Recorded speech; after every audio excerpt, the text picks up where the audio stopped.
Hello students, मैं हूं आपकी लर्निंग गाइड और आप देख रहे हैं साइंस ज्ञान। तो आज की इस क्लास में हम डिस्कस करेंगे मैटर के एक और नए टॉपिक को। बट बिफोर स्टार्ट, अगर आप नए हो मेरे चैनल पे तो चैनल को सब्सक्राइब करके बेल आइकन को हिट कर देना for regular updates of my videos. And पुराने वीडियोस को एक्सप्लोर करने के लिए ऊपर दिए गए आई बटन पे क्लिक करके आप वीडियोस एक्सप्लोर कर सकते हैं या फिर डिस्क्रिप्शन बॉक्स में दिए गए लिंक को भी चेकआउट कर सकते हैं। एंड अगर आपके कुछ डाउट्स हैं, कुछ क्वेरीज हैं, तो यहाँ दिए गए टेलीग्राम आईडी पे भी आप अपने डाउट्स मुझ तक भेज सकते हैं, जिसको मैं 1-on-1 इंटरेक्ट करके सॉल्व करने में आपकी हेल्प करूंगी। And now without further delay let's get started.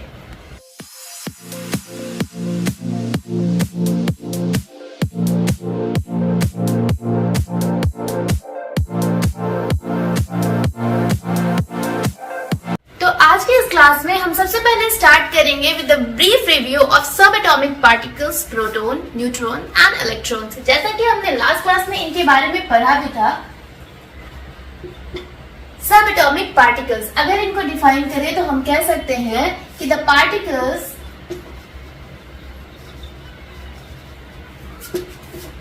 Present in an atom of an element are called subatomic particles,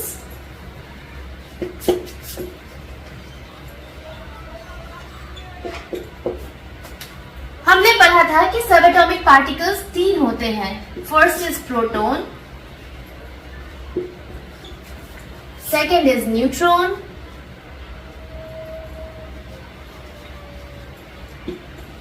and third is electron। तो हम सबसे पहले बात करेंगे इनके सिंबल्स की। एक जस्ट ब्रीफ रिव्यू हम यहाँ पर लेंगे इन तीनों सब एटॉमिक पार्टिकल्स की। To recall the topic of last class, proton का सिंबल होगा P, न्यूट्रॉन का सिंबल होगा N एंड इलेक्ट्रॉन का सिंबल होगा E बट स्मॉल। एंड अगर हम बात करें इनकी डिस्कवरीज की, तो प्रोटॉन की डिस्कवरी की थी अर्नस्ट रदरफोर्ड ने। Ernst Rutherford. न्यूट्रॉन की डिस्कवरी की थी जेम्स चैडविक ने। एंड इलेक्ट्रॉन जिसकी डिस्कवरी की थी जे थॉमसन ने, या फिर इनका पूरा नाम होगा जोसेफ जॉन थॉमसन। तो डिस्कवर किया था प्रोटॉन को अर्नस्ट रदरफोर्ड ने, न्यूट्रॉन को जेम्स चैडविक ने एंड इलेक्ट्रॉन को जे थॉमसन या फिर जोसेफ जॉन थॉमसन ने। अब अगर हम बात करें इनकी मासेस की, तो इनका मास, प्रोटॉन का मास हो जाएगा 1 mu यानी 1 एटॉमिक मास यूनिट। अगर आप यहाँ पे mu टर्म को नहीं समझ पा रहे हो तो आप चेकआउट कर सकते हैं मेरे पिछले क्लास को, जहाँ पे हमने mu के बारे में डिस्कस किया था। न्यूट्रॉन का मास भी होता है 1 mu एंड इलेक्ट्रॉन का जो मास होता है वो होता है 1837 पार्ट ऑफ 1 AMU। अब अगर बात करें इनके चार्जेस की, तो प्रोटॉन हमेशा पॉजिटिव चार्ज होगा, न्यूट्रॉन पे कोई चार्ज नहीं होगा, इसलिए हम इसको या तो न्यूट्रल कह सकते हैं या फिर इसके चार्ज को हम निल या 0 भी कह सकते हैं। अब अगर बात करें इलेक्ट्रॉन की, तो इलेक्ट्रॉन हमेशा होगा नेगेटिव चार्ज। इलेक्ट्रॉन हमेशा कैसे चार्ज होगा? Negative charge. लोकेशन की बात करें कि ये सब एटॉमिक पार्टिकल कहाँ लाई करेंगे, तो इनके लोकेशन की बात करें, प्रोटॉन एंड न्यूट्रॉन दोनों ही प्रेजेंट होंगे न्यूक्लियस में, किसी एटम के न्यूक्लियस में प्रेजेंट होंगे ये दोनों। एंड अगर हम बात करें इलेक्ट्रॉन की, तो ये प्रेजेंट होंगे उस ही एटम के शेल या फिर उसकी ऑर्बिट में। ये शेल, ऑर्बिट, न्यूक्लियस क्या होते हैं ये हमने पिछले क्लास में पढ़ा था। अगर आप नए हो, आपको ये टॉपिक्स नहीं समझ आ रहे हैं, तो आप डिस्क्रिप्शन बॉक्स में चेकआउट कर सकते हैं मेरे पिछले क्लास को। Now take a screenshot of this so that will be moving to some more interesting topic of matter. सो यहाँ पे हमने जो ब्रीफ रिव्यू थी हमारे सब एटॉमिक पार्टिकल्स की उसको डिस्कस किया। अब जो नेक्स्ट टॉपिक हम स्टार्ट करेंगे वो कनेक्ट करेगा हमारे एलिमेंट्स के साथ, क्योंकि हमने पढ़ा था एलिमेंट्स के बारे में एंड ये जो एटम्स होते हैं ये किसी भी एलिमेंट के स्मॉलेस्ट यूनिट होते हैं। हर एलिमेंट की अपनी एक एटम होती है जो कि आइडेंटिकल होती है उस एलिमेंट के लिए, चाहे वो एलिमेंट कहीं भी मिले उन एलिमेंट्स की जो एटम होगी वो आइडेंटिकल होगी, हमेशा एक ही सी होगी। पर अगर कोई दो एलिमेंट्स की बात करे तो उनके जो एटम्स होंगे वो हमेशा अनआइडेंटिकल होंगे। रीजन होगा उनके अनआइडेंटिकल होने का उनके सब एटॉमिक पार्टिकल्स जो कि डिफर करेंगे। अब इसी को हम यहाँ पे समझेंगे in terms of atomic number and atomic mass. तो अब हम बात करेंगे इस टर्म एटॉमिक नंबर की। एटॉमिक नंबर होता क्या है? सबसे पहले इसका सिंबॉलिक रिप्रेजेंटेशन अगर देखें तो इसको सिंबलाइज किया जाता है। सिंबॉलिक रिप्रेजेंटेशन वो होता है हमारा capital Z। Atomic number of any element can be represented as capital Z।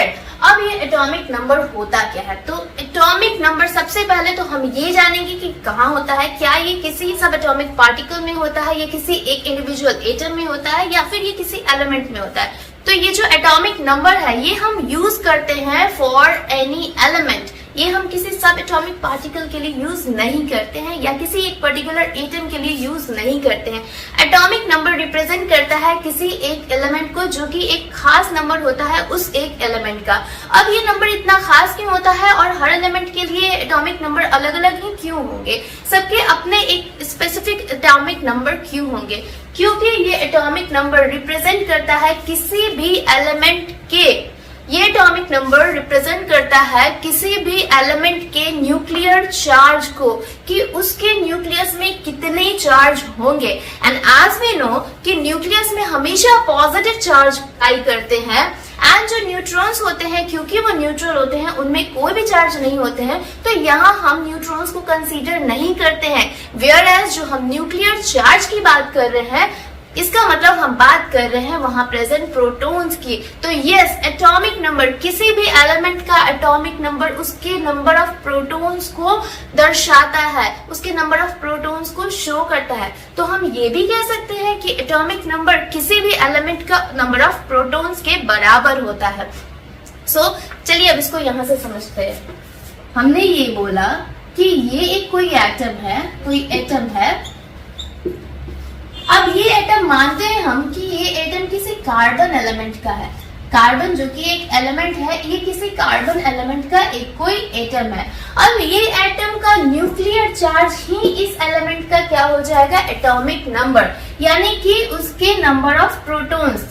Positive charge he nucleus में हमेशा लाई करेगी। जो हमारे न्यूट्रॉन होंगे वो क्या होते हैं? जीरो चार्ज कंटेन करते हैं, वो न्यूट्रल होते हैं। तो यहाँ पे ये वाला जो नंबर होगा यानी प्रोटॉन का नंबर होगा, क्योंकि ये न्यूक्लियस में प्रेजेंट है ना, तो ये जो चार्ज होगा ये हो जाएगा कंसिडरेबल एज न्यूक्लियर चार्ज। तो ये जो एटॉमिक नंबर है ये क्या दर्शा रहा है? इस कार्बन एलिमेंट की न्यूक्लियर चार्ज को, जो कि बराबर होगा नंबर ऑफ प्रोटॉन्स के। तो यहाँ पे हम ये समझ सकते हैं कि atomic number is equals to number of protons of an atom in a particular element।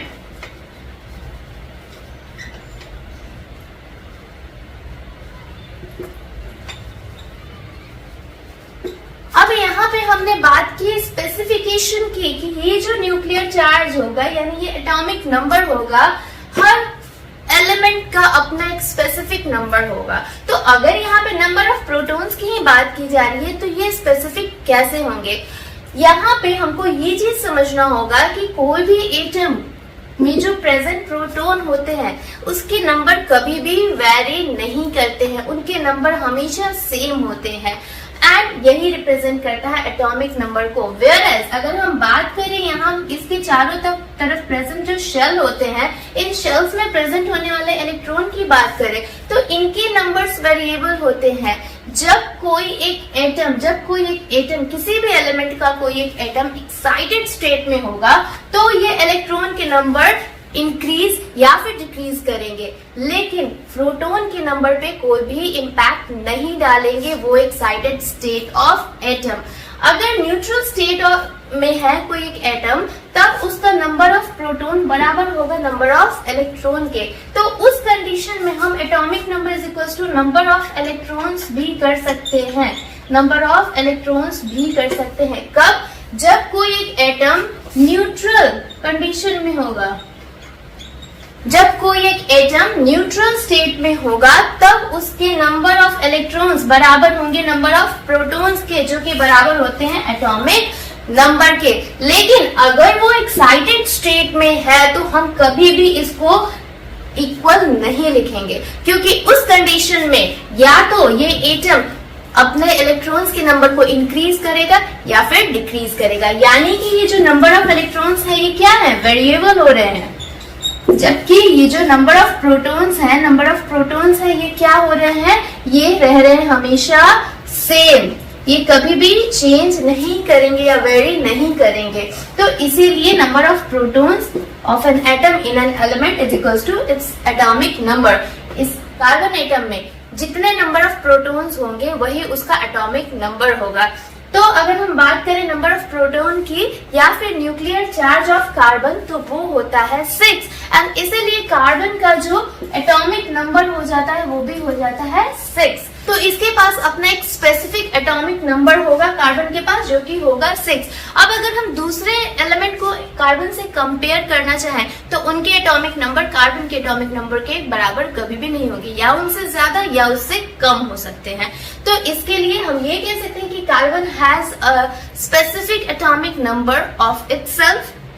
अब अगर हम बात करें कोई एक एलिमेंट हाइड्रोजन भी एक एलिमेंट है, तो हाइड्रोजन एलिमेंट का एटॉमिक नंबर होता है 1, क्योंकि उसका जो न्यूक्लियर चार्ज होगा यानी नंबर ऑफ प्रोटॉन होगा वो होगा 1। अब अगर हम बात करें हीलियम एलिमेंट की तो हीलियम का एटॉमिक नंबर होता है 2, क्योंकि उसके न्यूक्लियस में जो नंबर ऑफ प्रोटॉन्स हैं वो होंगे 2।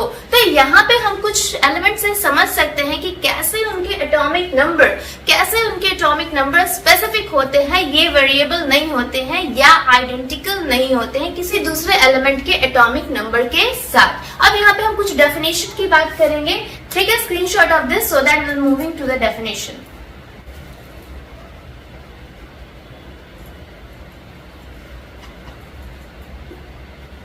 The number of protons, atomic number is the number of protons in the nucleus of an atom which is a characteristic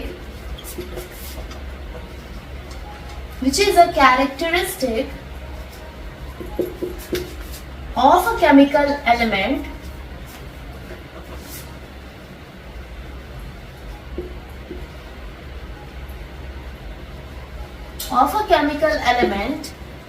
that determines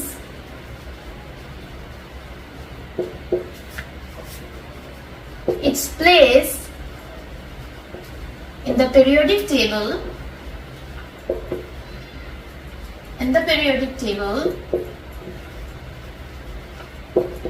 is called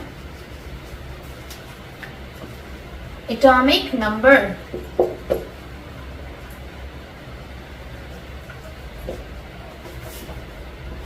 It is represented as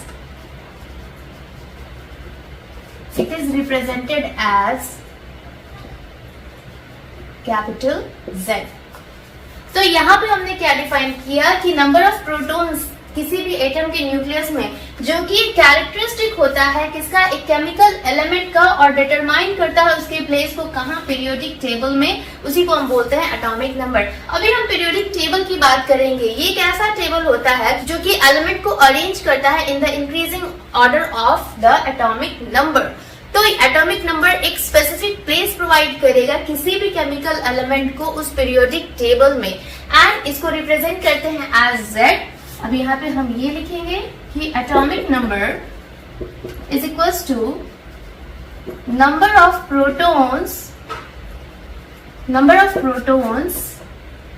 in the nucleus of an atom, and it is also equals to number of electrons in the shells of that atom।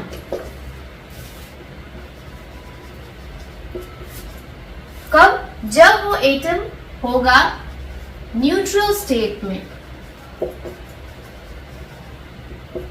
जब वो atom कैसा होगा? अपने neutral state में होगा, यानी कि ना उस एटम पे कोई पॉजिटिव चार्ज होगा ना ही नेगेटिव चार्ज होगा। तो उस समय उसके इलेक्ट्रॉन्स का जो नंबर होगा वो बराबर होगा उस एलिमेंट के एटॉमिक नंबर के साथ। Take a screenshot of this. आज की क्लास में हमने एटॉमिक नंबर को अच्छे से क्लियर किया। होप कि आप सबको भी एटॉमिक नंबर के जो कॉन्सेप्ट थे वो समझ आए होंगे। अगर नहीं समझ आया तो वीडियो को एक बार और रिवाइंड करके देखिए और एटॉमिक नंबर के कॉन्सेप्ट को समझिए। नेक्स्ट क्लास में हम मिलेंगे with a new concept of matter.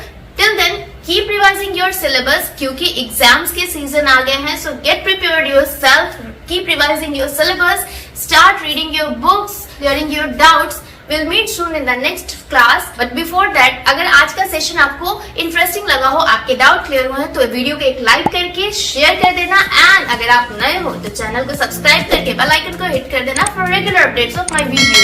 Till then, bye bye, take care and thanks for watching my video.